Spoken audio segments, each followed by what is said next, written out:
మరి ఆదిలాబాద్ జిల్లాలో ఈ ప్రాంత సమస్యల పరిష్కారం కోసం మరి ఆనాడు పీప్రీ గ్రామం నుండి ఖమ్మం వరకు పాదయాత్ర చేపట్టి ఈ ప్రాంత సమస్యలను తెలుసుకొని ఆ సమస్యలకు పరిష్కార మార్గాలు చూపడానికి బజర్హత్నూర్ మండల్ పీప్రీ గ్రామానికి వచ్చిన ఉప ముఖ్యమంత్రి బట్టి విక్రమార్క సార్ గారికి, అదేవిధంగా మంచిర్యాల శాసనసభ్యులు ప్రేమ్ సాగర్ రావు గారికి, స్థానిక శాసనసభ్యులు అనిల్ జాదవ్ గారికి, అదేవిధంగా క్యాంపెయిన్ కమిటీ చైర్మన్ మధు యస్కరావు గారికి, అదేవిధంగా కలెక్టర్, పిఓ, ఎస్పీ, అదేవిధంగా మిగతా ప్రజాప్రతినిధులందరికీ, అదేవిధంగా ఈ కార్యక్రమానికి వివిధ గ్రామాల నుండి వచ్చినటువంటి మహిళలకి, అన్నలి, అక్కలకి ప్రతి ఒక్కరు కూడా మనస్ఫూర్తిగా ధన్యవాదాలు తెలియజేస్తూ మరి వర్షాపు వస్తున్న తరుణంలో ఒక 2 నిమిషాల లోపల నా కార్యక్రమాన్ని ముగించుకుంటా.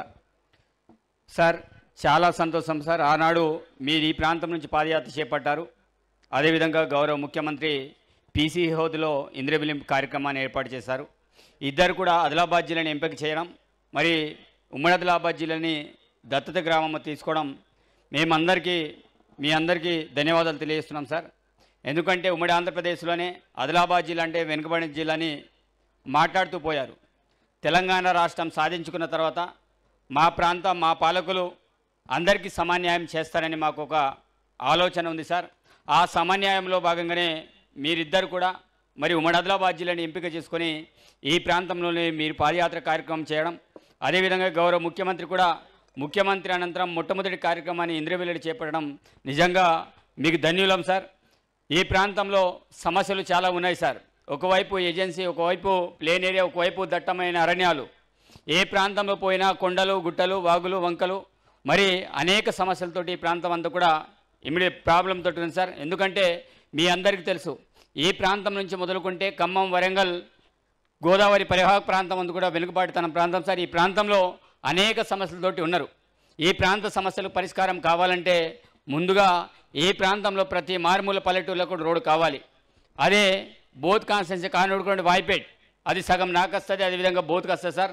ఇప్పటికీ ఆ గ్రామానికి వాయిపేట్ వెళ్దామంటే దారి లేదు, అదేవిధంగా అంకెన రాయదరికి వెళ్దామంటే దారి లేదు, అదేవిధంగా అల్లంపల్లి వెళ్దామంటే దారి లేదు. ఇవన్నీ ఎందుకు చెప్తున్నానంటే ప్రత్యేకమైన చొరవ తీసుకొని వాళ్ళకు పారమిస్ అనుమతులు ఇస్తే తప్ప ఆ గ్రామాలకు రోడ్డు సౌకర్యం లేదు సార్.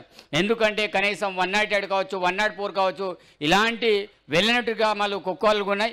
అదేవిధంగా మొన్ననే ప్రేమ్ సాగర్ మేమిద్దరం కూడా మాట్లాడుకోవడం జరిగింది. ఏ విషయం అంటే 4 లైన్ మన గుడిహత్నూరు నుంచి కొట్టి ఆసిఫాబాద్ వరకు, అదేవిధంగా మంచిర్యాల వరకు, ఉట్నూరు ఎక్స్ రోడ్ నుంచి ఆసిఫాబాద్కు 4 లైన్ ఏర్పాటు చేయాలి సార్. అదేవిధంగా గుడిహత్నూరు నుంచి మంచిర్యాల వరకు 4 లైన్ ఏర్పాటు చేయాలి. మధ్యలో tiger zone, 0 tiger zone forest ఉంది. దానిలో అనేక రకమైన సమస్య సార్. అంటే ఆదిలాబాద్ జిల్లాలో మెయిన్ రోడ్లన్నీ కూడా క్లియర్ అయినట్టు సార్ 4 లైన్లు ఏర్పాటు చేసినట్లయితే. కాబట్టి మీరు ఈ ప్రాంతం నుంచి పాదయాత్ర చేసుకుంటూ మరి మంచిర్యాల మీదుగా మీరు మిగతా ప్రాంతాలు వెళ్ళడం అనేది జరిగింది.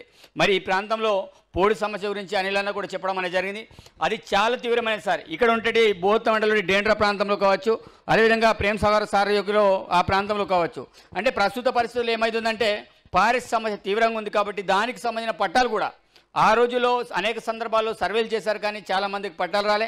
ఇప్పటికీ దాంతోపాటు సార్ ఈ గవర్నమెంట్ని ప్రతి రైతు నిజంగా రుణపడి ఉన్నారు సార్. ఎందుకంటే మీరు అనుకున్నట్టు ఎంతో కష్టపడి లోటు బడ్జెట్ ఉన్నప్పుడు కూడా మీరు రూపాయి జమ చేసుకొని ఈ ప్రాంత వాసులందరూ కూడా రుణమాఫీ చేయడం అనేది జరిగింది సార్.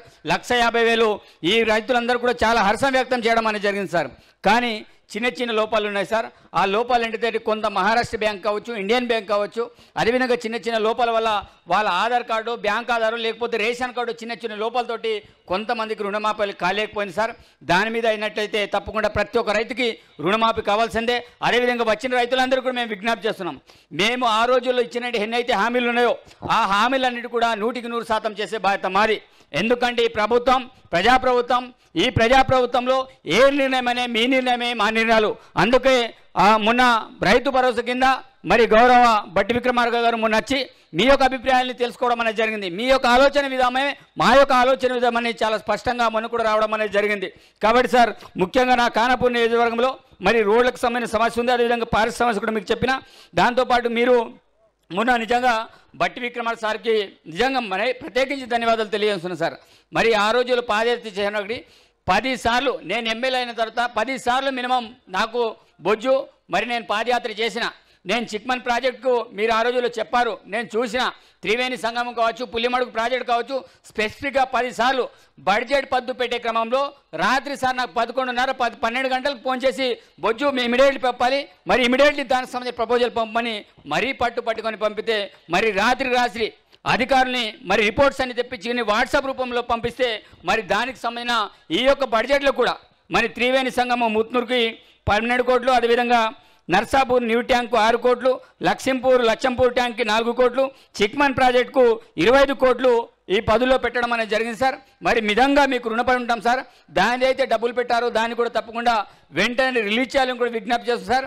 ఫైనల్గా చెప్పేది ఒకటి సార్, ఉమ్మడి ఆదిలాబాద్ జిల్లాలో 10 నియోజకవర్గాలు ఉంటాయి. 10 నియోజకవర్గాల్లో ముఖ్యంగా ఈ బెల్ట్ అయితే పూర్తి స్థాయిలో వెనుకబడింది సార్. దీని మీద మీరు ఎంత నిధులు ఎక్కువ ఇస్తే అంతా ఈ ప్రాంతం అంతా కూడా డెవలప్మెంట్ అయ్యే అవకాశం ఉంటుంది. కాబట్టి తప్పకుండా ఈ ప్రాంతానికి నిధులు ఇస్తే తప్పకుండా ఈ ప్రాంతం కూడా సస్యశ్యామలం అవుతుంది. వెనుకబాటుతనం అనేది ఈ ప్రాంతంలో ఎప్పుడు కూడా రోడ్డు నుంచి రాకూడదు సార్. ఈ ప్రాంతంలో ఆదివాసులు కావచ్చు, గిరిజనులు కావచ్చు, కులాములు కావచ్చు, టోటీలు కావచ్చు, ప్రధానులు కావచ్చు, ఈరోజు ఈ ప్రజాప్రభుత్వం ఏర్పడింది. ఎందుకంటే సార్ ఈ ప్రాంతంలో పూరి గుడిసెలు వాళ్ళకి ఇంద్రమ్మలు ఇచ్చింది మన పార్టీ సార్. మరి ఈ రోజులో ఎవరు కూడా ఇల్లు లేనటువంటి పరిస్థితితో ప్రస్తుత పరిస్థితులు ఇల్లులు కూడా కట్టనటువంటి పరిస్థితి, అడవికి పోనటువంటి పరిస్థితి.